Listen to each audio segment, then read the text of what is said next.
جی جی، السلام علیکم. میں علیکم السلام. ایمن بات کر رہی ہوں اور جی میں آپ کو کافی ٹائم سے سن رہی ہوں اور میری عمر اتنی نہیں ہے. آئی ایم ویری ینگ اور میں بیسکلی اسلامک اسٹڈیز میں نے بھی شروع کی ہے. اس میں ماشاء اللہ میں پی ایچ ڈی شروع کر رہی ہوں.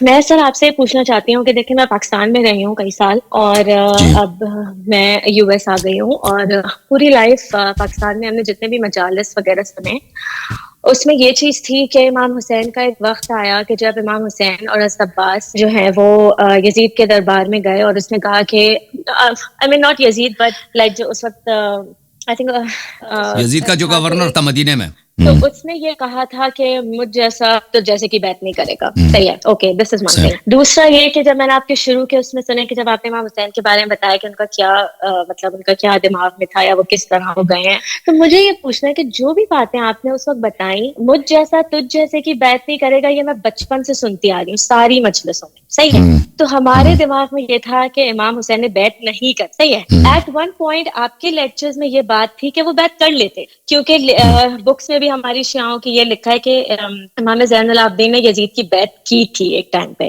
آئی گیس شاید ایسا ایک جگہ ہے کہ وہ راضی تھے کیونکہ وہ ظاہر ہے ایک قتل وہ کرتے تھا ان کو یا بھی ریزن تھا. تو یہ جو بات ہوتی ہے مجھ جیسا تو جیسے کی، تو یہ کیا سچ ہے یا یہ بنایا گیا ہے؟ دیکھیں یہ کسی معتبر روایت میں نہیں ہے، یہ مخالفین کی روایت میں، یہ شیعوں کی روایت میں نہیں ہے، مخالفین کی روایت. مجھ جیسا تجھ جیسے کی بیعت نہیں کرے گا.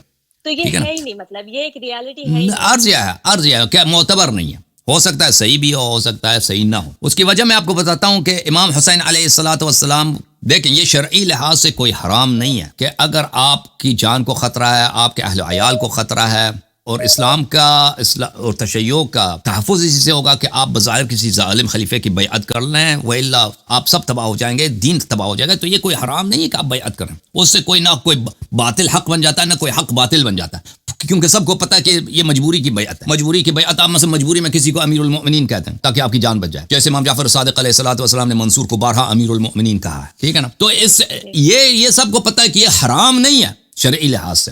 امام حسین علیہ الصلوۃ والسلام سے پہلی بات یہ کہ کوئی حدیث ثابت حدیث نہیں ہے انہوں نے یزید کے متعلق یہ کہا کہ مجھ جیسا تجھ جیسے کی بیعت نہیں کرے گا. پہلی بات یہ. دوسری بات، اگر یہ جملہ ثابت بھی ہو، امام حسین علیہ السلام کو بخوبی پتہ تھا کہ بیعت کرنے کا فائدہ ہی نہیں ہے، کیونکہ یہ لوگ ان کو بہرحال قتل کرنا چاہتے ہیں. یعنی یہ بیعت کرنا کریں یا نہ کریں، ان کو شہید کیا، جیسے وہ خود کہتے تھے بار بار کہ میں، اور اگر آپ میری تقریروں کو سنیں تو میں نے اس کو کثرت سے بیان کیا کہ وہ مدینے سے نکلتے وقت مدینے سے ان سے جب پوچھا گیا کہ آپ مدینے سے کیوں نکلے تو انہوں نے یہی جواب دیا کہ دیکھو مدینے میں میرے مال کو چھینا گیا، میں نے صبر کیا. مدینے میں میری عزت و آبرو کو گالی دی گئی، میرے بابا کو گالی دی گیا، میں نے صبر کیا. اب وہ مجھے قتل کے در پے ہو گئے تھے تو میں نکل گیا. امام حسین علیہ السلام نے خود بتایا کہ مدینے سے وہ کس لیے نکل گئے، مدینے سے اس لیے نکل گئے کہ وہ قتل ہو گئے.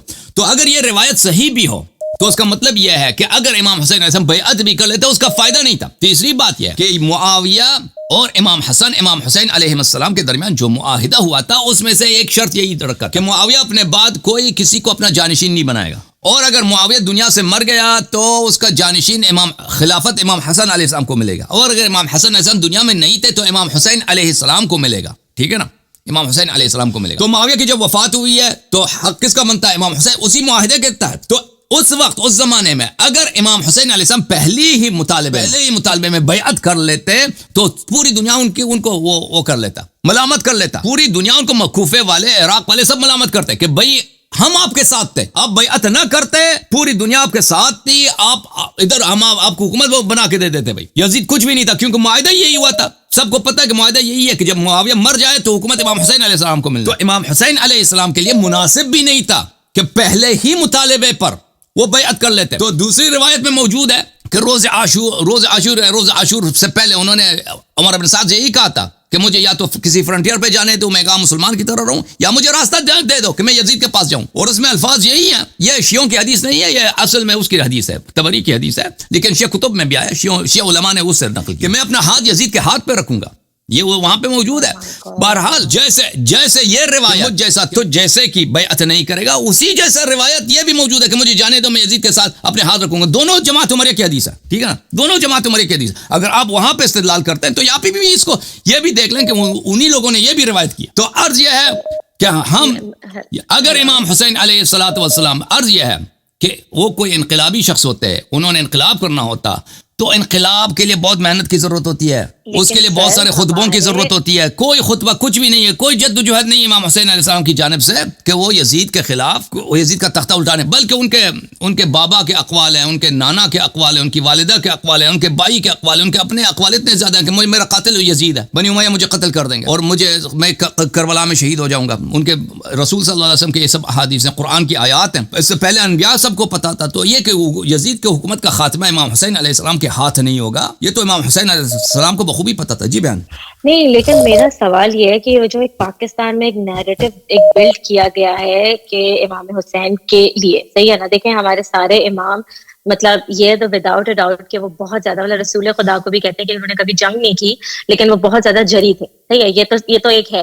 لیکن یہ ایک کہانی، یہ ایک نیریٹو آپ کہہ رہے ہیں کہ ہے، کیونکہ دیکھیں میں تو عرض یہی ہے نا، میں ہمیشہ یہ عرض کرتا ہوں کہ پاکستان میں، ایران میں، عراق میں، افغانستان میں، پورے عالم تشیع میں جو امام حسین علیہ السلام کی شہادت کا داستان آپ کو بتایا جا رہا ہے، وہ جماعت عمریہ کی داستان. جماعت عمریہ کے کا یہ ہے کہ یہ ابو بکر کی خلافت صحیح ہے، عمر کی خلافت صحیح ہے، عثمان کی خلافت صحیح ہے، معاویہ کی خلافت صحیح ہے، یزید کی خلافت یہ فاسد خلافت ہے، اس کی خلافت غلط ہے. امام حسین علیہ السلام نے جب دیکھا ہے کہ معاویہ جب دنیا سے چلا گیا، ایک فاسق شخص خلیفہ بن گیا، تو کہا کہ میں اس کی بیعت نہیں کر سکتا، میں اس کے خلاف جہاد کروں گا. یہ نیریٹو جو ہے، یہ انٹرپریٹیشن جو ہے، یہ ایک شیعہ انٹرپریٹیشن، یہ اہل بیت علیہ السلام کی نہیں ہے. کوئی حدیث، کوئی روایت، کچھ بھی نہیں. یہ ایک ایسی چیز ہے جو بنایا گیا جماعت مخالفین کے علماء کی یہ کہانی ہے، اور یہ شیعوں میں مقبول ہو گئے، اور بغیر کسی سوال کے اس کا ہمیشہ بیان کیا جاتا ہے. جی اچھا، رسول خدا نے ایک دفعہ مولا علی کو عورتوں اور بچوں پہ چھوڑا تھا، ایک آپ کی ہی میں نے وہ سنی تھی. اور یا تو جنگ خیبر کی بات ہے کہ رسول خدا نے اپنا لعاب تھا، ہاں، وہ امام علی کی آنکھوں پہ آئی تھنک وہ کیا تھا، رب کیا تھا، جس کی وجہ سے جی خیبر میں. یہاں پہ میرے کچھ شیعہ تو نہیں، سنی فرینڈز ہیں، وہ یہ کہتے ہیں کہ آپ مشکل کشا کہتے ہیں ان کو، آپ رسول خدا کا مشکل کشا ان کو کیوں کر کہتے ہیں؟ کیونکہ جب رسول خدا نے ان کی خود کی مدد کی، ان کی آنکھیں نہیں چل رہی تھی، ان کی آنکھیں کام نہیں کر رہی تھی، تو رسول خدا نے ان کی مدد. تو مجھے یہ سمجھ نہیں آتا کہ کیسے آپ مولا علی کو ان کا مشکل کشا کہتے ہیں جبکہ رسول خدا ان کے مشکل کشا ہیں. مطلب رسول خدا سب کے مشکل کشا ہیں، نہ کہ مولا. تو یہ ایک بات ان کی ٹھیک لگتی ہے مجھے کہ یہ بات اس طرح سے تو یہ کہ اگر رسول خدا صلی اللہ علیہ وسلم نے امیر المومنین علیہ السلام کی مدد کی ہے، ہم اس کو بالکل انکار نہیں کرتے. رسول اللہ صلی اللہ علیہ وسلم امیر المومنین علیہ السلام سے افضل ہیں، بلا شک بلا ریب. رسول امیر المومنین علیہ السلام رسول اللہ صلی اللہ علیہ وسلم کے ہر حکم کی اطاعت کرتے تھے، ہر ان کے بڑے ادب کرتے تھے. اور رسول اللہ صلی اللہ علیہ وسلم امیر المومنین علیہ السلام کے استاد تھے، انہوں نے اپنے علوم جو ہے، اپنے علوم علی علیہ الصلوۃ والسلام کو دیے ہیں. ٹھیک ہے نا؟ اگر رسول اللہ صلی اللہ علیہ وسلم نے کا ایک معجزہ وہاں پہ صادر ہوا ہے، ان کے آنکھ مبارک کو شفا دی ہے، اور امیر المومنین علیہ السلام اگر چاہتے ہیں مثلا خود اپنی آنکھ کی شفا کرا لیتے، تو شاید اس کی وہ نہیں ہوتا، یہ فضل ظاہر نہیں ہوتا نبی صلی اللہ علیہ وسلم کا. ٹھیک ہے نا؟ اگر وہ مثلا اپنے کمرے میں بیٹھے اپنے آپ نے دہن لگا دی، کسی کو پتہ ہی نہیں چلا. جی ٹھیک ہے نا؟ آپ کہہ رہے ہیں محبت ظاہر، مطلب محبت یا نہیں محبت کی بات نہیں کر رہا. یعنی یہ پیغمبر صلی اللہ علیہ وسلم کا اعجاز، یہ بہت بڑا معجزہ ہے کہ ایک شخص اتنا بیمار ہے، اس کو سامنے نظر نہیں آتا. اب سن لینا بیان، سن لینا. اگر امیر المؤمنین علیہ الصلوۃ والسلام دیکھیں یہ جو اللہ کی جانب سے امیر المؤمنین علیہ السلام کی آنکھ جو ہے، اس آنکھ میں درد تھا، تکلیف تھی، آشوب چشم تھا، وہ آگے ان کو نظر نہیں آتا تھا، تو اللہ کی جانب سے تھا یہ. ٹھیک ہے نا؟ اس کی مصلحت یہ تھی. مصلحت یہ ہوئی کہ رسول صلی اللہ علیہ وسلم نے ابو بکر کو کمانڈ دے دی، وہ بھاگ کے آ گیا. عمر کو کمانڈ دی، وہ بھاگ کے آ گیا نا. یہ تو ظاہر ہو، اگر ہم پہلے ہی دن سے امیر المومنین علیہ السلام وہاں پہ ہوتے تیار ٹکڑا، تو پہلے ہی دن وہ علمدار ہوتے نا، تو پہلے ہی خیبر فتح ہو جاتا. دنیا میں یہ لوگ یہی کہتے ہیں بھائی اگر ابو بکر عمر کو مل جاتا یہ بھی فتح کر لیتے. چلے پیغمبر نے اپنے داماد کو دے دیا، انہوں نے فتح کیا. تو یہ بڑا اس کا فائدہ ہوا کہ امیر المومنین علیہ الصلوۃ والسلام کے آنکھوں میں 1-2 دن کے لیے تکلیف تھی. اس کا فائدہ یہ ہوا کہ دنیا پہ حجت ہو کہ بھئی یہ لوگ کتنے بھی ایمان ہیں کہ یہودیوں سے ڈر کے یہ فوراً بھاگ کے آ گئے وہاں سے. انہوں نے بیعت کر کے کہ ہم جان فدا کریں گے اور بھاگیں گے نہیں، یہ فوراً بھاگ کے آ گئے. پہلی بات. دوسری بات یہ ہے کہ اگر امیر المؤمنین علیہ السلام اپنی آنکھوں کی خود وہ مثلا شفا دے دیتے، خود شفا دے دیتے، بالکل وہ کر سکتے تھے، وہ بالکل اپنی آنکھوں کو شفا دے سکتے تھے امیر المؤمنین علیہ السلام. تو رسول صلی اللہ علیہ وسلم کا اعجاز ظاہر نہ ہوتا، رسول صلی اللہ علیہ وسلم کا پیار ظاہر نہ ہوتا امیر المؤمنین علیہ السلام کے لیے. سمجھ میں آ رہی نا بات آپ کو؟ اور دنیا والے یہی کہتے کہ بھائی علی علیہ السلام تو ٹھیک تھے، وہ گھر سے آئے بھی گھر میں ٹھیک ہی تھے، وہ کیوں 2-3 دن جہاد سے وہ غائب ہے، جنگ سے غائب ہے. دنیا والے یہی کہتے بھائی. ٹھیک ہے نا؟ وہ کسی کو پتہ ہی نہیں چلتا بھائی وہ معذور تھے، جنگ میں حاضر نہیں ہو سکتے تھے کیونکہ ان کے آنکھیں بھائی ان کے آنکھوں میں درد تھا. تو لوگ یہی کہتے کہ بلا وجہ گھر میں بیٹھے تھے، 2 دن کے بعد آنکھیں سب صحیح ہیں، صحیح اب جو ہے جہاد کے لیے جا رہا ہے. صحیح ہے نا؟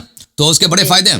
اللہ آپ کو بہت عزت ہے میری بہن. جی جی بس مجھے آخری بات کہنی ہے. میری بہن ہے کراچی میں مریم, وہ بہت بہت زیادہ آپ کو سنتی ہے, اتنا زیادہ سنتی ہے کہ وہ گھر میں سب یوٹیوب پہ آپ کی جب بھی آتی ہیں ویڈیوز وہ لگاتی ہے. میرے ابو امی سب لوگ بیٹھ کے دیکھتے ہیں اور اپنی مطلب ریکٹیفائی کر رہے ہیں بہت ساری مسٹیکس obviously جو بھی ہو رہی ہیں. تھینک یو سو مچ سر. اور اللہ بلس یو. تھینک یو بہن, تھینک یو. اللہ آپ کو سلام اوکے دیجیے. بہت بہت مہربانی شکریہ. بہن. Thank you. خدا حافظ. اللہ آپ کو سلام دیجیے.